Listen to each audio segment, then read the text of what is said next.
D'après les archives de la marque Panhard et Levasseur, ce magnifique landaulet a été vendu le 5 septembre 1898 à M. Bouet de Paris. Sa carrosserie est l'œuvre du carrossier Binder, qui deviendra célèbre en habillant de nombreuses voitures de luxe dans les années 20 et 30. Le modèle est doté d'un moteur à allumage à incandescence Phoenix, développé par Panhard. Une nouveauté, puisque des moteurs Daimler équipaient les voitures précédentes de la marque. C'est en effet le constructeur allemand qui le premier mit au point des moteurs peu encombrants et relativement fiables. Cette collaboration précoce le prouve, les échanges entre constructeurs européens sont aussi anciens que l'histoire de l'automobile. Dans les années 20, alors que la plupart des grands constructeurs français s'illustraient en compétition, Panhard, qui avait pourtant dominé le sport automobile au début du siècle, disparut totalement des palmarès des courses prestigieuses. Paul Panhard, nouvellement arrivé à la tête de la firme, résolut de redresser l'image sportive de la marque en se lançant dans la chasse au record. Il décida d'exploiter l'avancée technique de la firme en utilisant des châssis de production modifiés. C'est le cas de cette 35 chevaux d'une puissance de 290 chevaux. Ce modèle est la seule Panhard des records à avoir traversé les années.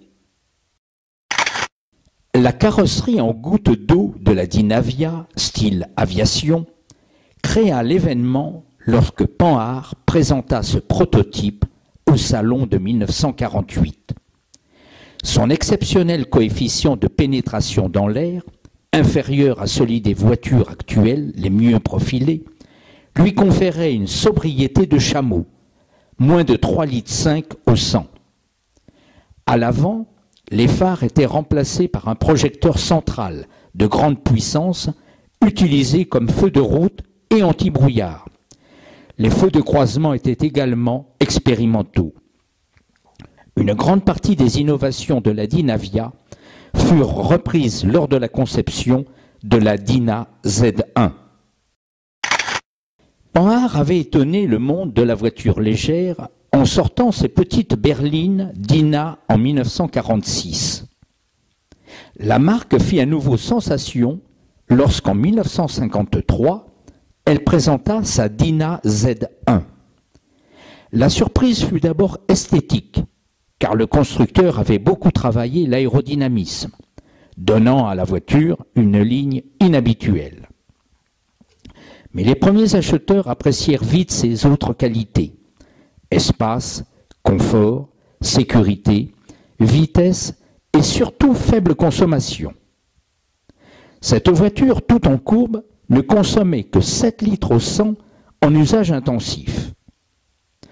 Entre des mains expertes, elle atteignait même des consommations si basses qu'on la classa hors concours dans les économies run. Le fameux moteur 2 cylindres en V de Daimler, malgré son capricieux dispositif d'allumage à incandescence, était réputé pour sa fiabilité. Lorsque Peugeot voulut en équiper ses voitures, la licence exclusive concédée par Daimler à Panhard et Levassor l'obligea à traiter avec son concurrent. Cela n'empêcha pas la production de s'intensifier rapidement, grâce à la diversité des carrosseries sortant des usines de Valentinier ou de Beaulieu. L'expérience acquise dans la fabrication des cycles fut un autre atout pour la marque, car la souplesse des grandes roues garnies de caoutchouc procurait un confort très apprécié. En 1910, Ettore Bugatti, qui venait de lancer sa production à Molsheim, manquait encore cruellement de moyens financiers. Il se tourna vers les grands constructeurs de l'époque afin de leur proposer une licence de fabrication pour une petite voiture efficace, destinée à une large clientèle. C'est Peugeot qui développa finalement ce projet. La BB, ainsi dénommée en raison de sa petite taille, dessinée par Ettore Bugatti, devint un grand succès, avec plus de 3000 exemplaires commercialisés sous les marques Peugeot ou Lyon. Un grand nombre de ces voitures furent exportées, telle une autre bébé qui fut vendue à Tianjin en Chine. Rançon de la qualité de fabrication et de la réputation de sérieux de la firme au Lyon, la production des premières usines Peugeot implantées en Franche-Comté, Audincourt, Valentinier, Beaulieu, ne suffit plus à satisfaire la demande. Il fallut ouvrir d'autres sites à Lille et ici les Moulineaux. C'est de l'usine de Lille que sortiront les grosses Peugeot d'avant 1914, comme cette imposante mais élégante type 146. Pendant la guerre, plusieurs de ces voitures, qui atteignaient près de 80 km/h en charge, furent transformées en véhicules d'état-major ou sanitaires. Elles se reconvertirent plus tard en voitures d'intervention d'incendie, les dimensions de leur châssis leur permettant d'accueillir les équipements spécifiques. Après la populaire série 201 aux lignes aérodynamiques, le fuseau Sochaux, Peugeot revint à un modèle plus sobre, logiquement dénommé 202. Bien que surpassé par la Citroën traction avant pour la tenue de route, la nouvelle berline était simple à entretenir et fiable. Elle bénéficiait de roues avant indépendantes grâce à un ressort à lame transversale et d'un dispositif efficace de freinage sur les 4 roues. Après sa sortie en 1938, la guerre mit en sommeil la production de la 202, qui ne reprit véritablement qu'en 1946. Plus de 139 000 exemplaires furent malgré tout vendus. Successeur de la populaire 403, qui permit à Peugeot de se hisser au 2e rang des constructeurs français, la 404 fut commercialisée sous de multiples versions de carrosserie: berline, coupé, cabriolet, familiale, break, commerciale, camionnette. Mais ce sont sa robustesse et sa simplicité, appuyées par la bonne implantation du réseau de pièces détachées et par les succès de la marque dans les grands rallyes africains comme l'East African Safari, qui firent de la 404 une figure familière jusque sur les pistes les plus reculées des pays du Sud. Aujourd'hui encore, il n'est pas de route d'Afrique du Nord ou d'Afrique noire qui ne voit circuler les increvables 404 Peugeot. Dans les années 1905 à 1910, la production d'automobiles tenait du jeu de construction. Les gammes des grands constructeurs, comme Renault ou de Dion-Bouton, comportaient jusqu'à une dizaine de moteurs différents, montés sur 3 ou 4 tailles de châssis, le tout assorti de carrosseries sur mesure. Le type AG1, déclinaison d'un autre modèle à succès, le type AX, surnommé deux pattes Renault, n'échappa pas à la règle. Mais il reste surtout connu pour sa version dite taxi.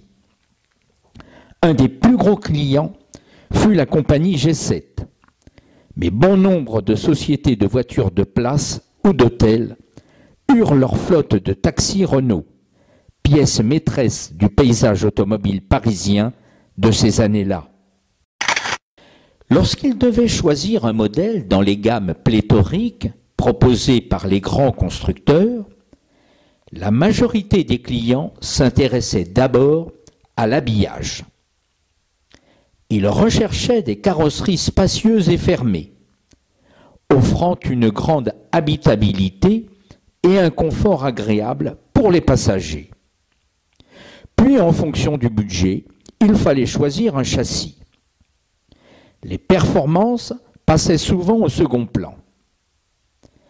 Malgré son châssis sous-dimensionné et son petit 60 km/h, le type EU rencontra un beau succès, surtout dans sa version torpedo, telle que celle qui vous est présentée ici, qui gagnait un peu en légèreté, donc en vitesse et en reprise.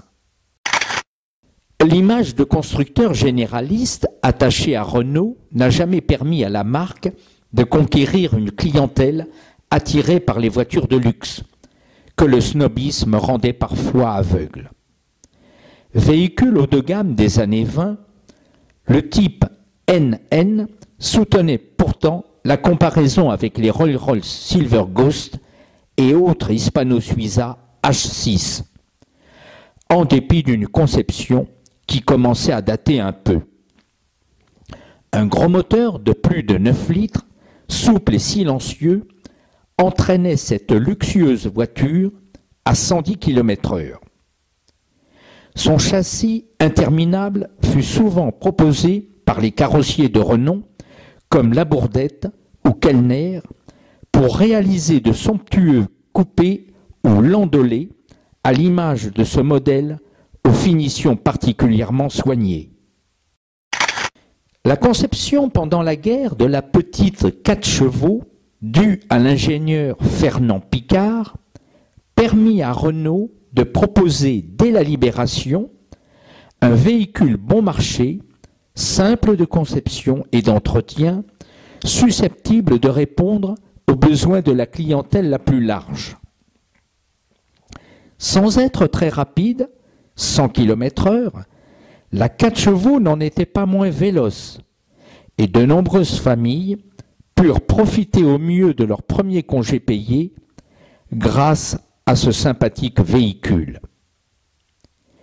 Les images des vaillantes 4 chevaux tractant laborieusement caravanes ou remorques vers les plages de la Côte d'Azur, sur une Nationale 7 encombrée de voitures croulant sous les bagages, font aujourd'hui partie de notre mémoire collective. Les voitures conçues du temps de Louis Renault devaient moins leur succès à leur originalité qu'à leur qualité de construction et à l'efficacité du réseau de distribution. Tout changea avec l'apparition de la 4 chevaux et surtout de la R16. Prenant à contre-pied les classiques Peugeot ou Simca, la R16 était un intelligent panachage d'idées nouvelles. Plancher plat, traction avant, suspension souple par barre de torsion, carrosserie dotée d'une 5e porte faisant office de haillon arrière, enfin un étonnant moteur en aluminium qui propulsait la version TS à 170 km/h. Lorsque parut la première Silver Ghost en 1907, ses créateurs n'avaient pas pensé la désigner autrement que par un matricule, le type 40/50. Mais l'histoire voulut que le 13e châssis soit habillé d'une carrosserie peinte en gris métallisé, chargée d'accessoires en plaqué argent. La voiture reçut aussitôt ce surnom, fantôme d'argent, que conserveront tous les modèles de la gamme. Cette automobile, construite avec un soin extrême, qui serait un jour sacrée meilleure voiture du monde, entamait ainsi une carrière de légende. Le magnifique Landaulet présenté ici, création du carrossier anglais Barker, est l'un des 8000 exemplaires fabriqués au cours d'une production qui ne cessa qu'en 1926. Techniquement, la Silver Ghost ne fut jamais à la pointe du progrès, mais ce manque était largement compensé par la rigueur et le soin apportés à sa finition. Ainsi, son moteur, admirablement travaillé, fonctionnait dans le plus parfait silence. Chère à l'achat, la luxueuse voiture le restait à l'usage. Elle exigeait notamment un chauffeur et un garage chauffé et spécialement équipé. Rolls-Royce n'habillant pas son modèle, l'acheteur devait s'adresser à un carrossier de son choix. Comme cette Silver Ghost est l'œuvre du carrossier Barker, qui fournissait déjà des carrosses à la maison royale anglaise au XVIIIe siècle. Troisième modèle créé par Rolls-Royce, la Phantom 1, appelée aussi New Phantom, jusqu'à la sortie de la Phantom 2, a été produite de 1925 à 1929.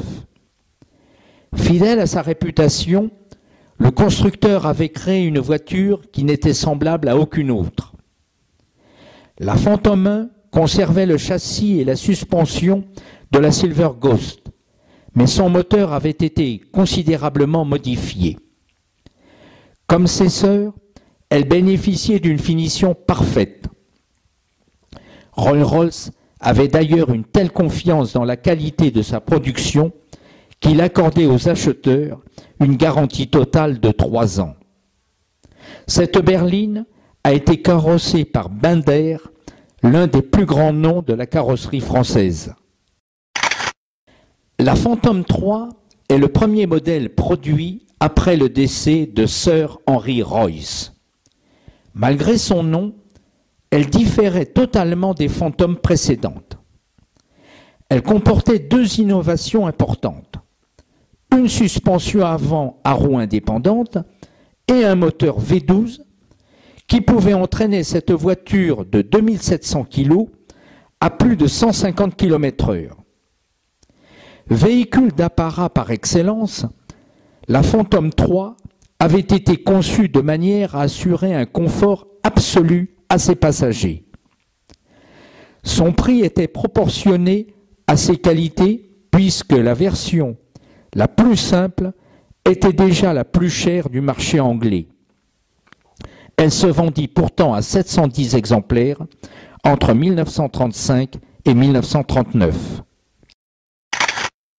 Née en 1955, la Silver Cloud, nuage d'argent, frappa les esprits pour ses qualités sportives et sa pureté de ligne. Rolls-Royce proposa en effet pour cette voiture une carrosserie d'usine aux proportions très équilibrées. Ce modèle présenté a été pour sa part habillé par le carrossier Hooper. Cette entreprise, fondée en 1805, fut longtemps le carrossier attitré des rois d'Angleterre et d'ailleurs. Elle comptait le Shah d'Iran, l'empereur du Japon et la cour royale d'Espagne parmi ses clients. Dernière œuvre de Hooper, avant la fermeture de son atelier, la carrosserie de cette Silver Cloud a été primée au concours d'élégance de Brighton en 1959. Ce petit constructeur de Saint-Denis, berceau de l'automobile en région parisienne, était réputé pour ses voiturettes à vocation sportive.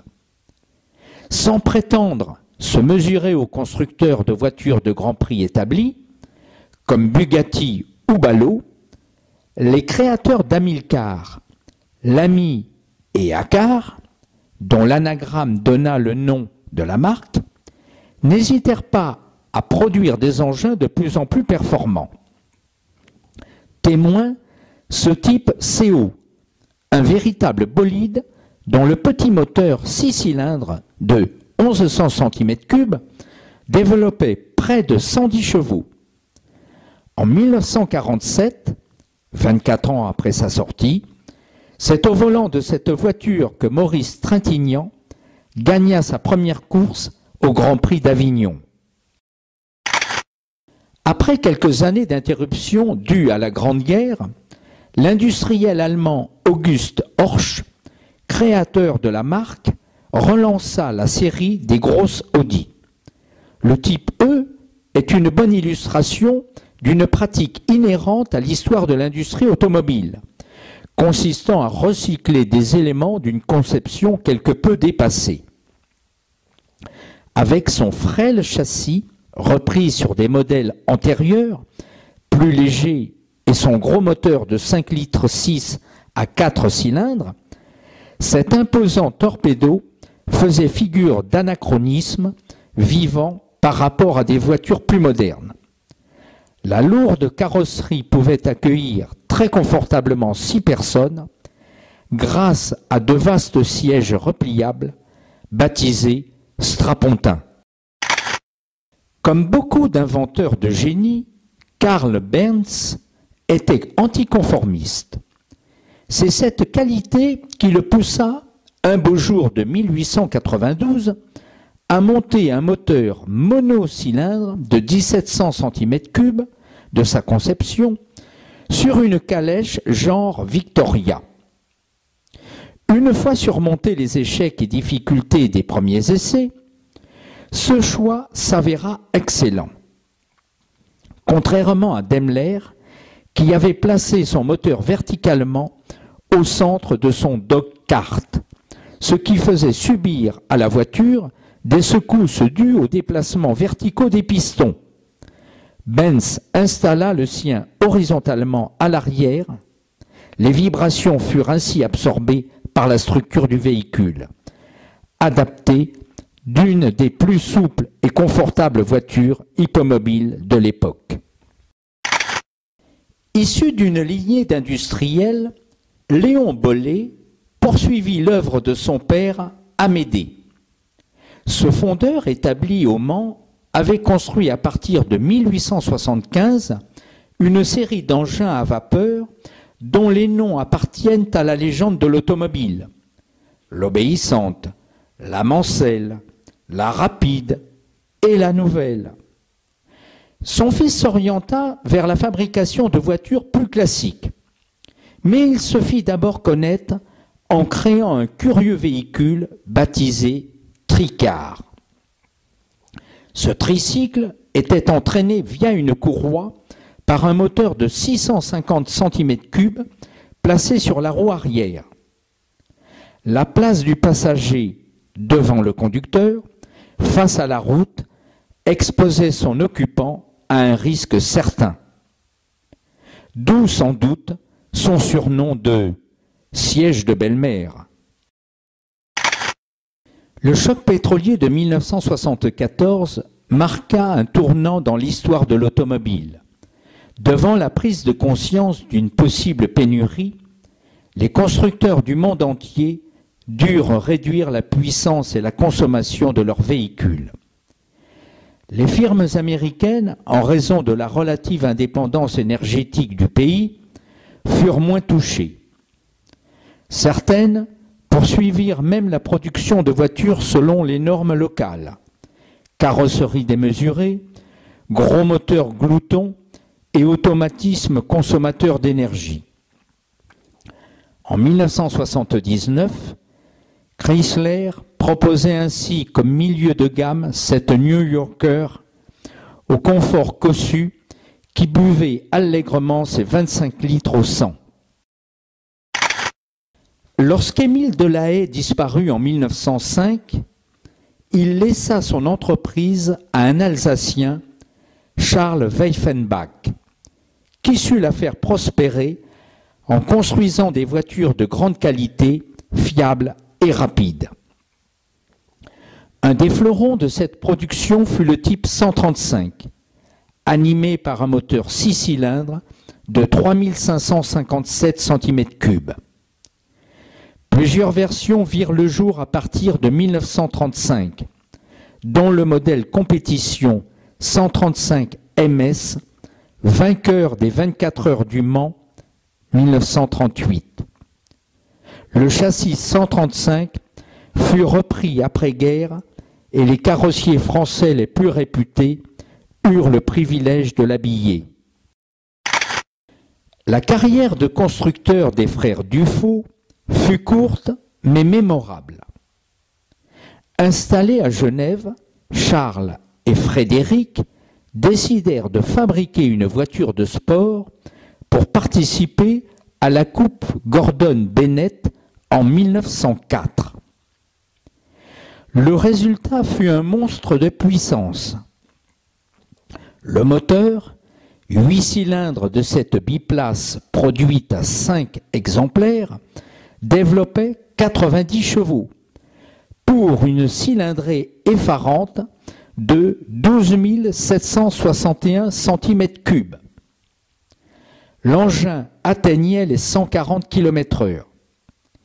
Les pilotes de l'époque aimaient déjà les sensations fortes. Hélas, un sabotage empêcha finalement la voiture de courir. Cela signa la fin des ambitions des frères Dufaux. Après cette brève incursion dans la compétition automobile, ils se consacrèrent à la banque. En 1932, Fiat créa la 508, Balilla. La firme de Turin voulait produire une voiture accessible au plus grand nombre.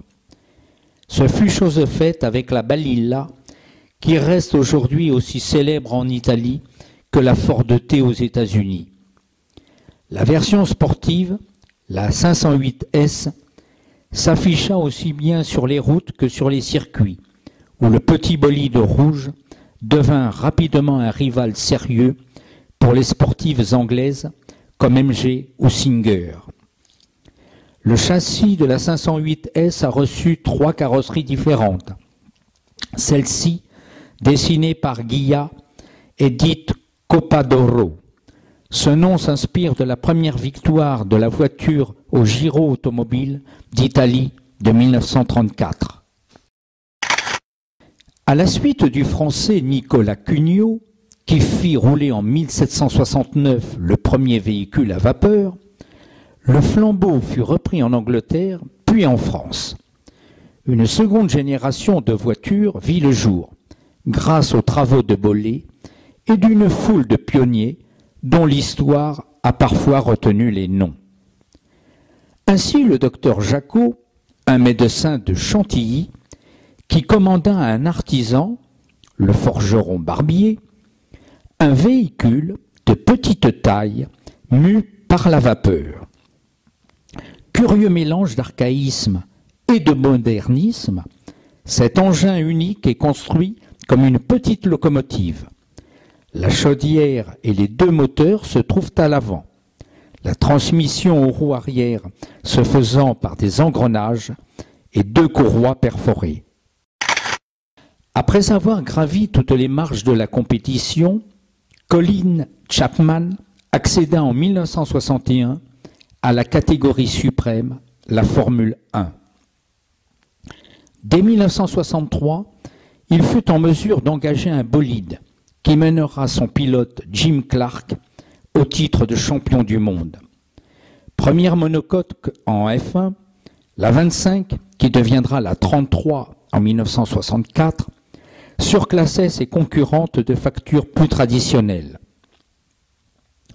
Outre sa conception inspirée des technologies aéronautiques les plus avancées, la Lotus bénéficiait d'un moteur performant et surtout du talent d'un des pilotes les plus doués de sa génération. La Lotus de Jim Clark passa plus tard aux mains du pilote suédois Joe Bonnier, qui la prêtera à John Frankenheimer pour le tournage du film Grand Prix.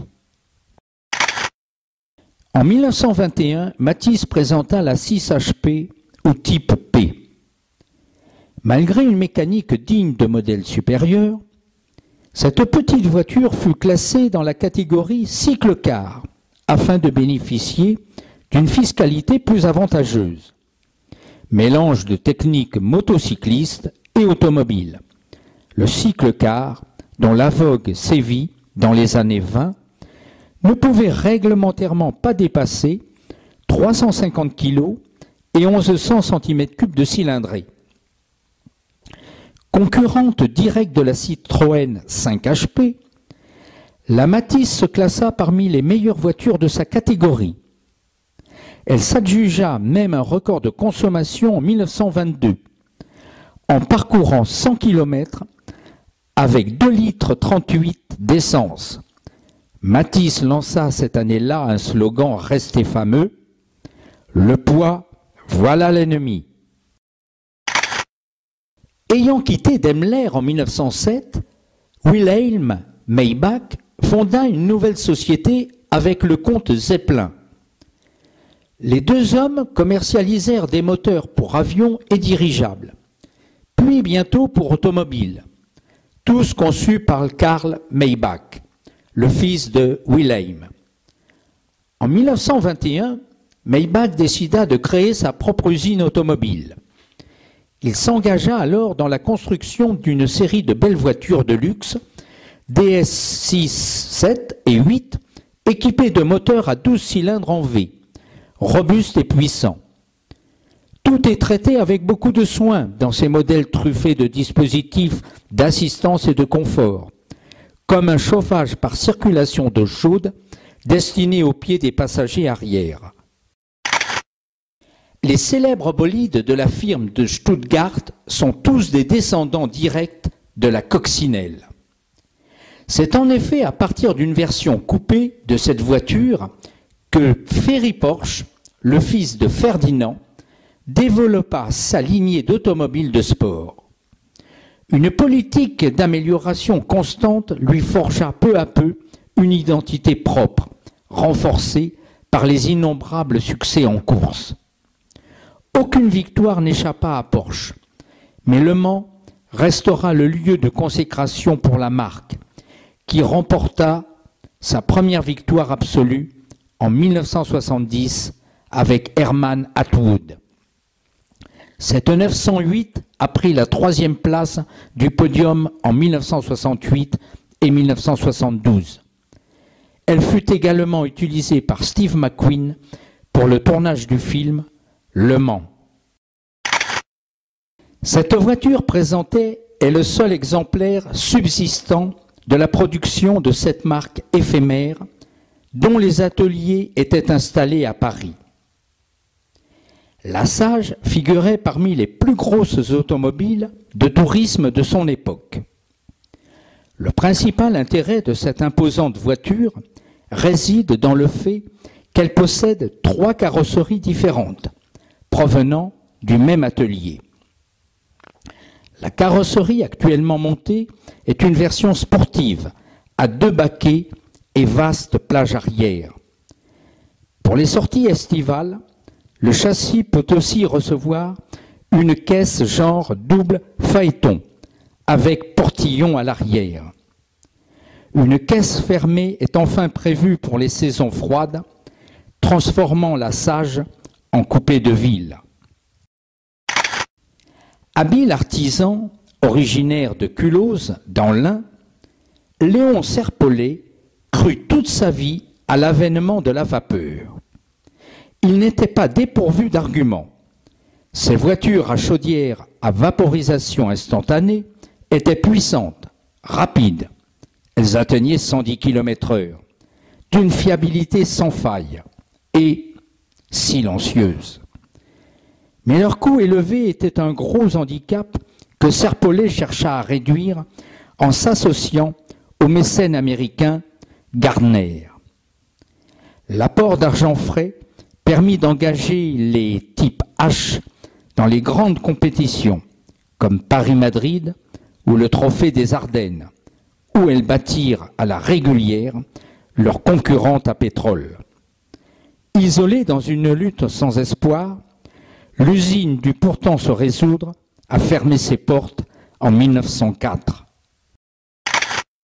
Avec la libération et le retour à la compétition des écuries françaises, on vit se constituer des plateaux assez hétéroclites, les nouvelles petites cylindrées nerveuses, comme les Gordini ou Sisi-Italia, côtoyant les grosses Talbot, Delage ou Delahaye d'avant-guerre. Talbot s'efforça de se maintenir dans les luttes au sommet en développant une série de monoplaces dotés d'excellents moteurs 6 cylindres de plus de 240 chevaux. Dès 1948, l'usine engagea plusieurs types 26C dans les Grands Prix, où elles affrontèrent les redoutables Ferrari rapides et légères,